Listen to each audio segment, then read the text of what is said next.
네, 안녕하세요. 오늘 PR 246번째 발표는 이제 그 Deep Learning System for Differential Diagnosis of Skin Disease라는 이제 피부 질환의 병을 이제 딥러닝을 이용해서 진단을 하는 구글의 논문을 리뷰하게 됐습니다. 저는 삼성 SDS에 다니고 있는 주상훈입니다. 일단 이 논문의 백그라운드는 이제 크게 보면 이제 컴퓨터 에이디드 다이아그노시스라고 이제 많이들 알고 계시는 딥러닝 기반 다이아그노시스 어시스턴트 시스템이라고 볼 수가 있는데요. 이제 대부분의 이제 컴퓨터 에이디드 다이아그노시스는 특히 메디컬 이미지를 가지고 이제 클래시피케이션 같은 경우에는 뭐 그 이미지가 악성 종양을 보여주는 건지 아니면 양성인지 아니면 또 어떤 질병에 대한 이미지를 보여주고 있는지를 뭐 바이너리 클래시피케이션 아니면 이제 여러 클래스를 분류하는 그런 클래시피케이션을 할 수 있고요. 또 다른 문제로서는 이제 뭐 이런 식으로 뭐 뇌 MRI나 CT가 들어갔을 때 병변이 있는 부위를 세그멘테이션 한다거나 아니면 뭐 이렇게 폐혈관, 폐혈관인지 에어 그 기관인지 모르겠는데 이런 장기의 일정 부분을 세그멘테이션 하는 모델, 대표적으로 유넷이라는 모델이 있죠. 또 어떤 클래스에서는 이런 식으로 좀 문제가 있는 병변이 있는 부분을 이제 이미지에서 이제 네모칸을 치는 오브젝트 디텍션 태스크가 있게 됩니다. 뭐 여기서 보여드린 것처럼 그 굉장히 다양한 바이오메디컬 이미지가 적용이 되고요. 분야도 되게 다양하고 이거는 이제 CT 같고요. 뭐 뇌라든지 그다음 CT, 초음파, 뭐 CT, 그다음 이제 이거는 눈에서 찍는 사진인 안저 이미지를 가지고 뭐 눈의 어떤 질환을 클래시피케이션 한다든지 그런 예시도 있고요.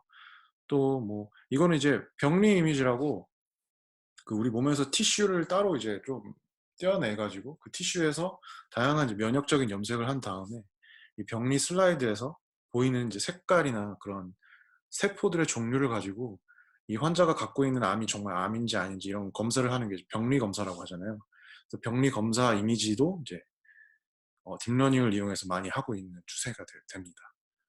그 중에 제가 오늘 갖고 온 논문은 이 이미지죠. 이제 피부에서 어떤 좀 피부병이 있는 부분을 사진을 찍었을 때 그 사진을 가지고 피부가 병이 있는지 아닌지 악성인지 아닌지 그런 거를 판단하는 피부 이미지를 이용한 피부 질환 클래시피케이션 논문의 분류라고 보시면 되겠습니다.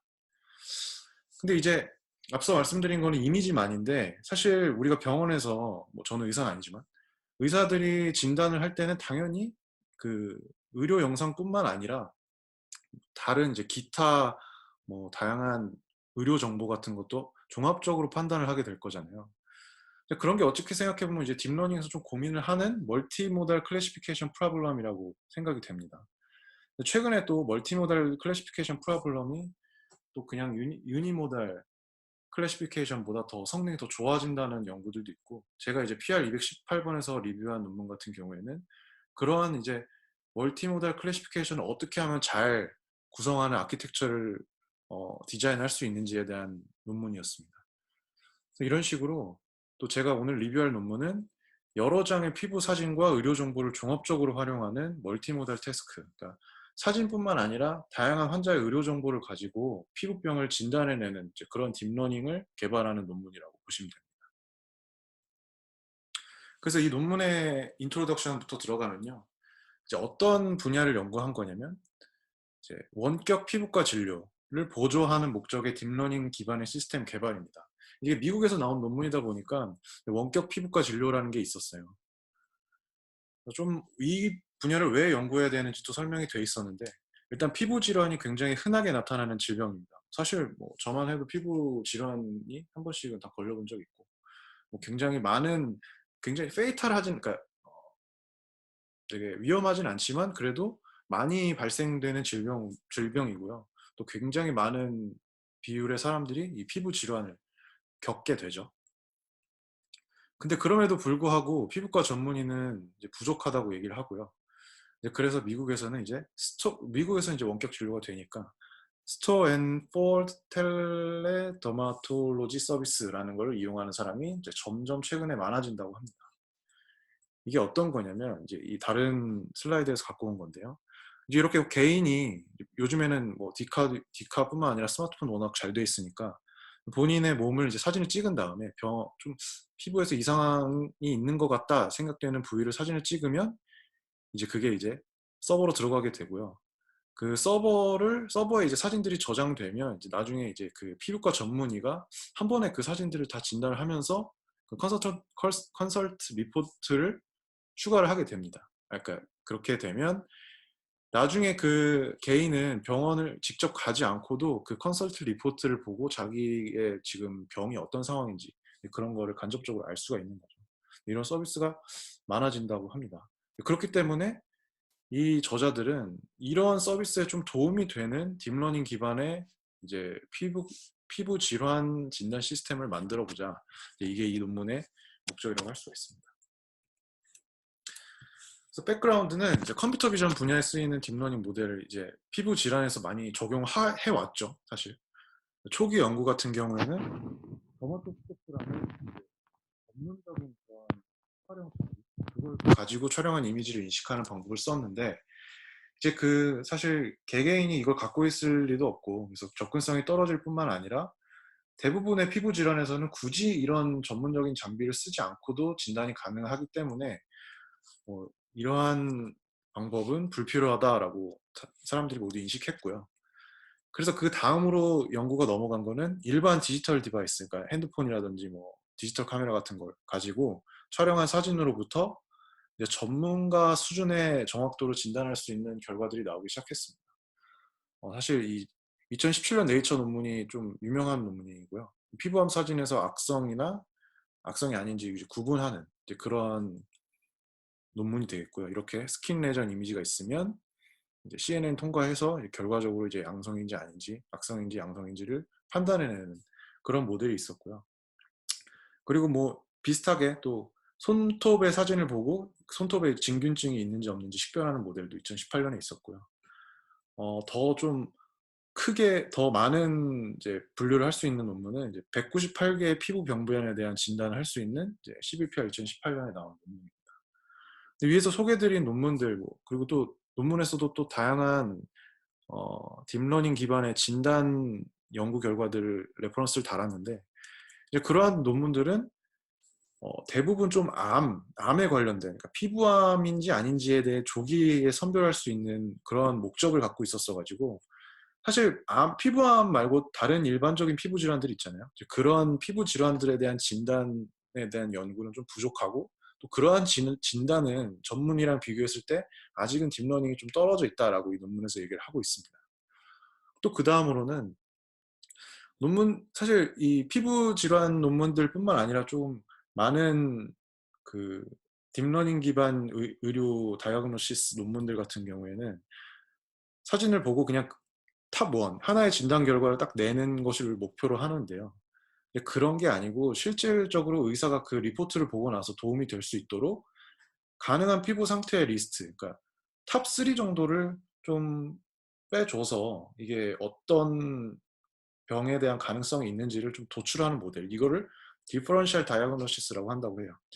자기들은 그래서 이 디퍼런셜 다이아그노시스를 죄송합니다. 디퍼런셜 다이아그노시스를 목적으로 하는 모델을 만들었다라고 얘기를 하고요. 이런 게 필요하다라는 것도 백그라운드에서 얘기를 합니다. 그래서 결과적으로 목적은 이제 딥러닝 기반의 시스템을 만드는 거고요.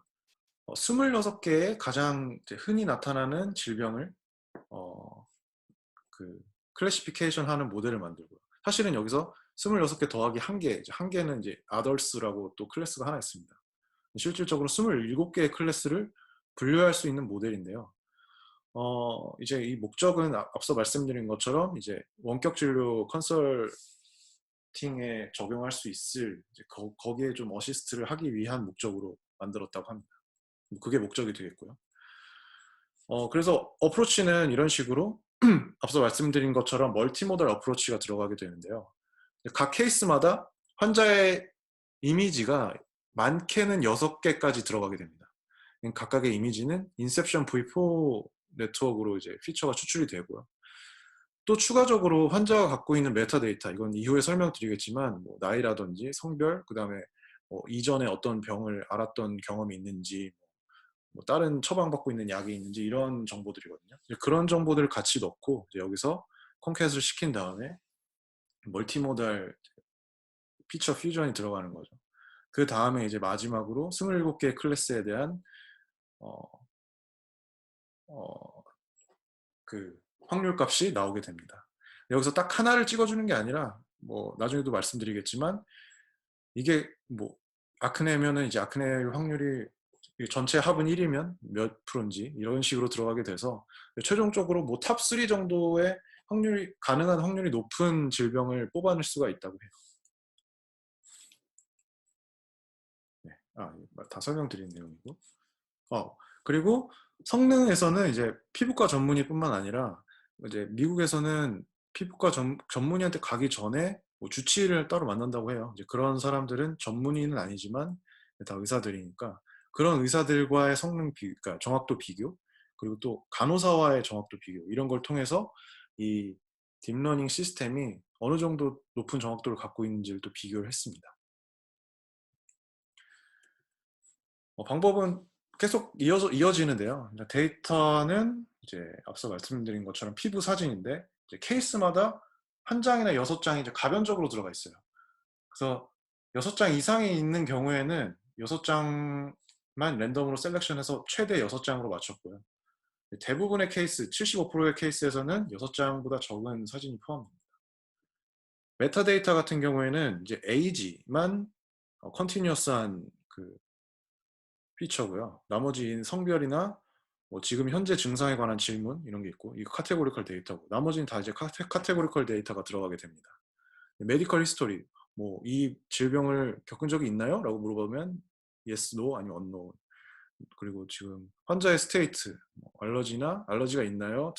드럭 처방 받고 있는 게 있나요? 뭐 임신 중인가요? 이런 거를 다 yes, no, or unknown 이런 식으로 카테고리컬하게 그 들어가 있는 데이터들이 다 들어가고요.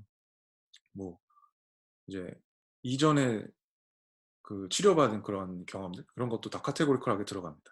이제 에이지의 경우에만 0부터 1 사이의 노멀라이제이션을 적용했고 나머지는 다 원하드 인코딩을 통해서 이 부분에 들어가게 되는 거죠. 구조는 이제 그 피부 사진의 피처를 추출하는 거는 여기 보신 것처럼 인셉션 V4 네트워크를 사용했습니다. 인셉션 V4는 이미지넷 프리트레인드 모델이고 그다음에 이 최대 6장이잖아요. 6개의 네트워크가 사용되는데 이걸 다 그냥 쉐어드 웨이트를 적용했습니다. 그 다음에 말씀드린 것처럼 이 다 끝에서 나온 피처들을 이미지와 이 메타데이터에서 나온 피처들을 마지막에 레이트 퓨전을 이용해서 콘캣을 했고요. 이렇게 이제 멀티모달 피처 퓨전이 되는 거고요. 그 다음 옵티마이저는 이제 SGD를 사용했고 로스는 이게 27개 클래스가 모두 비율이 일정한 게 아니라 굉장히 뭐 여드름 엄청 많겠죠? 클래스 임밸런스가 있기 때문에 웨이티드 크로스 엔트로피를 적용을 했습니다. 배치 노멀라이제이션 했고요. 배치 사이즈는 8개고 이제 10만의 픽스드 스텝 이후 강제로 종료하는 방법을 사용했습니다. 그리고 이 이미지 같은 경우에는 이미지 어그멘테이션 들어갔습니다. 랜덤 플리핑, 로테이션, 그다음에 크로핑, 그다음 색깔 이제 바꿔주는 거 이런 거 들어갔고 그다음 드랍아웃은 논문에서는 이 메타데이터에 대해서만 들어갔다고 나오는데 이게 카테고리컬 데이터에 지금 yes 있고 no 있고 unknown이 있다고 그랬잖아요. 그랬을 때 일정 확률로 그 카테고리컬 데이터를 unknown으로 바꿔주는 그러한 드랍아웃이 적용됐다고 합니다. 어그멘테이션도 그렇고 드랍아웃도 그렇고 다 그냥 좀 제너럴라이제이션적인 측면에서 적용된 거죠. 그 다음 이 의학 논문이다 보니까 조금 그 밸리데이션 셋 같은 거랑 레이블링을 굉장히 공을 많이 들였습니다. 디벨롭먼트 셋이 그 흔히 이제 일반적으로 말하는 트레이닝 데이터라고 보면 되고요. 트레이닝 데이터와 밸리데이션 데이터는 그 연도를 기준으로 과거는 트레이닝 데이터, 이제 그 이후는 밸리데이션 데이터 이렇게 정했습니다. 이제 이게 8대2라고 그렇게 얘기가 됐고요. 그 다음에 이제 뭐 스킨 컨디션이 여러 개인 경우 빠지고 그 다음에 이제 의사들이 봐도 이게 뭔지 모르겠는 경우는 다 빠지고 그런 식으로 해서 결과적으로 사용되는 케이스들은 케이스들은 14,000개 되고, 이제 그 케이스들 한 환자한테 여러 케이스가 있을 수도 있으니까 환자들은 11,000명, 이게 디벨롭먼트 셋이 되겠고요. 밸리데이션 셋에서 밸리데이션 셋 A에서 밸리데이션 셋 B를 또 따로 뺐는데요. 그거는 밸리데이션 셋 A가 제가 앞서 말씀드린 것처럼 굉장히 클래스 임밸런스가 심하니까 이거를 좀 클래스 임밸런스를 맞춰서 이제 제일 많은 거는 그냥 50개만 들어가도록 좀 맞춰주는 이제 그런 셋을 따로 만든 게 밸리데이션 셋 B였습니다. 그 다음에 이제 실제 피부과 전문의들이 디벨롭먼트 셋이나 밸리데이션 셋을 레이블을 했는데요. 디벨롭먼트 셋은 이제 케이스마다 최대 29명까지 피부과 전문의가 다 그 똑같은 케이스를 레이블링 했습니다. 피부과 전문의들은 미국에서 38명, 인도에서 5명, 굉장히 많은 숫자인 것 같은데요. 이 많은 피부과 전문의들이 레이블링을 한 디벨롭먼트 셋을 사용했고요. 사실 의료 뭐 인공지능 연구를 하면 이 부분 제일 어렵죠. 셋 만드는 거. 그 다음에 이제 14명의 미국 현직 피부과 전문의 풀에서 이 풀은 최소 5년에서 맥스 30년의 경력을 갖고 있고 평균 9년의 이제 경력을 갖고 있는 분들인데 이제 그 중에 3명, 그러니까 여기서는 이제 최대 29명이었는데 이거는 밸리데이션 셋 할 때는 각 케이스마다 3명씩만 그 레이블링 한 것을 이용을 했습니다. 그 다음에 이제 이런 식으로 의사 1번 분은 뭐 이렇게 진단을 내리고 2번 분은 이렇게 뭐 3개가 가능성이 있는 3개를 낼 수 있잖아요. 최대 3개까지 병을 스코어링을 해서 제시를 할 수 있도록 그렇게 했고요. 뭐 1번, 3번 이분들은 뭐냐 확실하니까 하나만 내고 간 것 같아요. 그 다음에 이제 어그리게이션을 한 다음에 각각의 이 제출한 걸 토대로 스코어링을 다시 해서 이 모든 27개의 클래스의 합이 1이 되도록 다시 이 소프트한 레이블을 만들었습니다. 그래서 결과적으로는 이 소프트한 레이블을 이용해서 이 딥러닝 모델을 학습시켰다. 이제 그렇게 되겠습니다. 그렇기 때문에 이제 처음에 말씀드린 딥러닝 모델이 디퍼런셜한 다이어그노시스가 가능하다. 하나만 툭 결과로 던져주는 게 아니라 가능한 이제 27개의 질환 중에서 그래도 한 3개 정도 좀 제시를 해주는 그런 식으로 해서 정말 의사한테 도움이 되는 그런 딥러닝 모델을 만드는 것을 목적으로 한 것 같습니다. 이제 뭐 결과인데요. 처음에 이제 말씀드릴 부분은 이제 성능. 성능은 지금 보시면은 DLS가 딥러닝 모델이고요. 그 다음에 DRM 이게 피부과 전문의, 그리고 빨간색으로 나타나는 게 주치. 이제 이분들은 이제 피부과 전문의는 아닌 거죠. 수련을 받지는 않은 거죠. MP는 이제 간호사분들. 이 분들에 비했을 때 딥러닝 모델이 사실 제일 좋은 어큐러시를 나타냈다. 이게 탑1 어큐러시도 좋았고, 뭐 탑3 어큐러시는 당연히 더 높겠죠. 이렇게 좋았고, 이제 이거를 읽어보면 탑3 같은 경우 어큐러시는 딥러닝은 0.93 정도로 높게 나옵니다.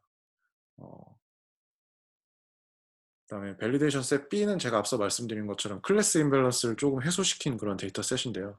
그거 같은 경우도 탑3 애큐러시가 딥러닝이 제일 좋게 나왔고요. 네, 에버리지 오버랩이라는 거는 찾아보니까 그 탑3 애큐러시는 순서랑은 상관이 없죠. 근데 에버리지 오버랩은 그 제출한 앤서가 실제 그라운드 트루스랑 순서까지 좀 잘 맞아야 더 높게 나타나기 때문에 사실 그게 사실 중요하죠. 제일 높은 확률로 지적한 질병이 정말 그 질병일 가능성이 높은 거니까 이 지표를 봤을 때도 다른 이제 의사분들에 비해서 딥러닝 모델이 더 좋게 나타났다는 것을 결과로 확인을 할 수가 있었습니다. 이 실험 결과로 갖고 있는 테이크홈 메시지는 딥러닝 모델이 제일 좋은 이제 밸리데이션 셋 애큐러시랑 에버리지 센시티비티를 보였다는 거고요. 근데 이제 이 중에서 제일 좋다는 것뿐만 아니라 결과적으로 목적으로 하는 게 원격 피부과 진료이기 때문에 높은 탑3 애큐러시 이제 3개 정도 제시했을 때 이게 그래도 맞는 게 있다는 거랑 그 다음에 센시티비티도 중요하고, 그리고 이제 에버리지 오버랩이 제일 좋았다는 것은 중요하다고 얘기를 하고 있습니다. 그 다음으로는 이제 서브그룹 어널리시스를 했는데요. 이제 서브그룹 애널리시스 잠깐 설명드리면은 이제 치료 방법을 결정할 때 중요한 서브 카테고리를 묶는다는 거예요. 그러니까 지금 세 개의 카테고리를 또 따로 나눴습니다. 하나는 이제 악성 이제 그로스가 있고, 하나는 이제 좀 괜찮은 그로스가 있는데, 이 두 개를 구분하는 것은 사실 굉장히 중요하기 때문에 이 각 세부 카테고리를 뭐 따로 맞추는 게 아니라 그냥 이거 하나만 맞추면은 맞는 걸로. 그러니까 예를 들어 그냥 베이잘 셀 칼시노마를 맞추든 이 말레노마를 맞추든 어쨌든 이 말리그넌트라는 건 맞춘 거니까.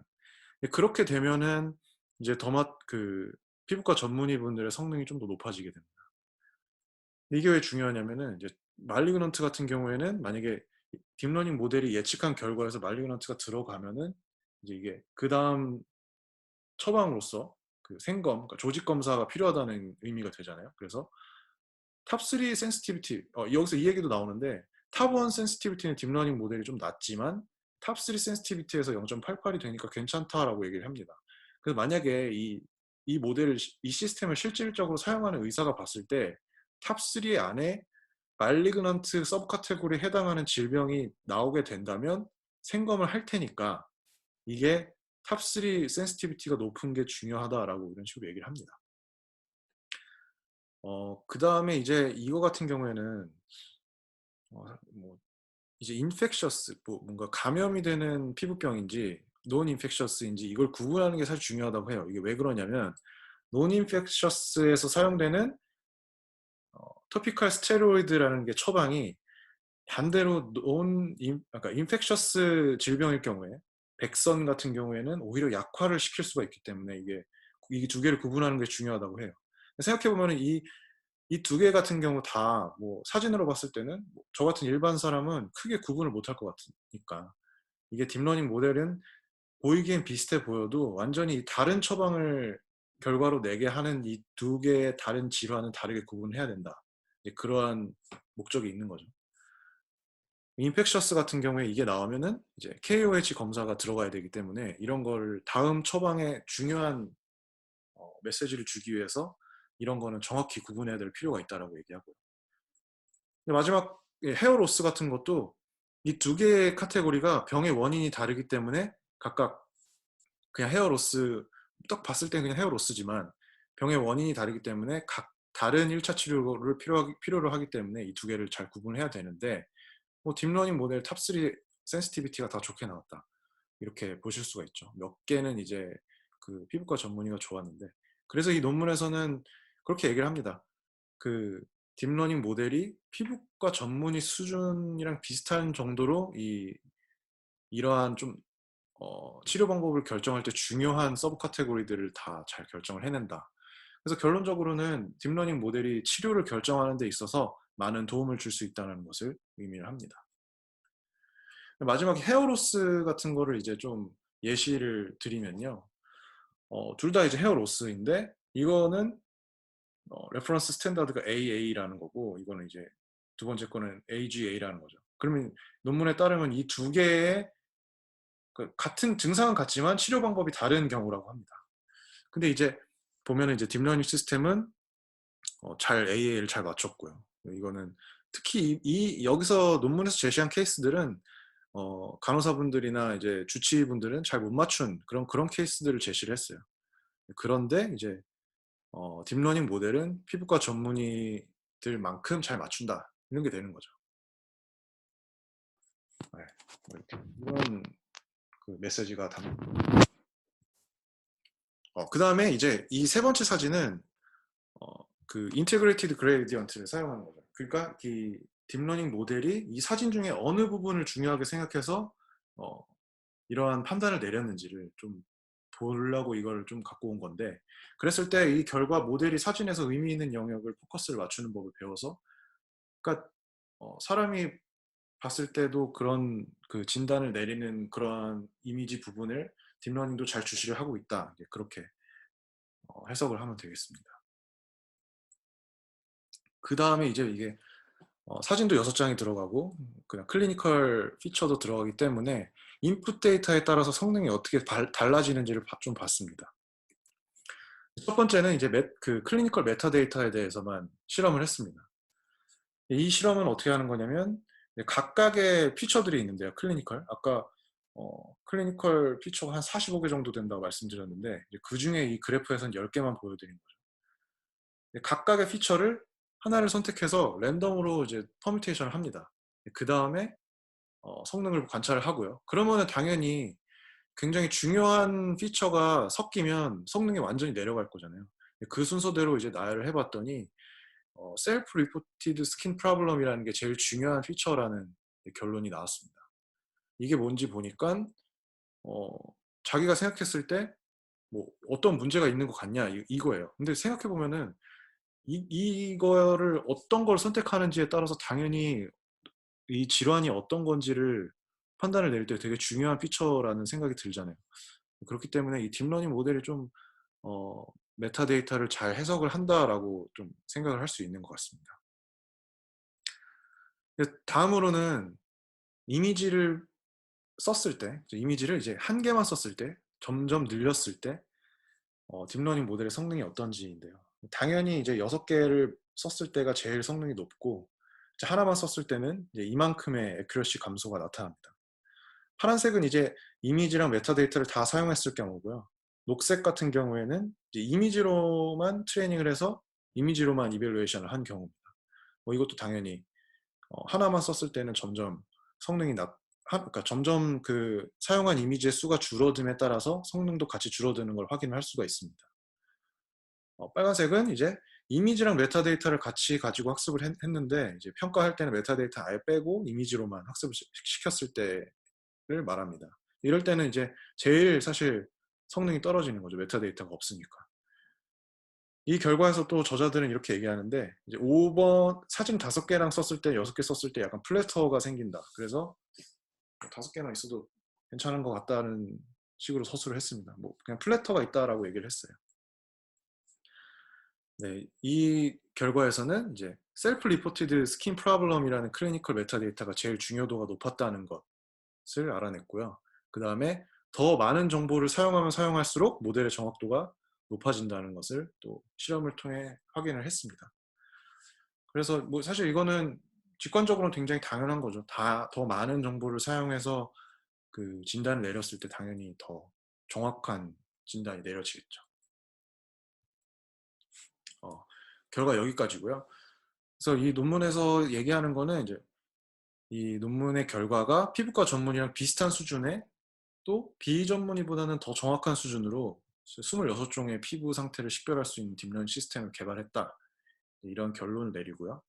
그 다음에 이 시스템은 1차 진료를 보조하기 위한 시스템이라고 합니다.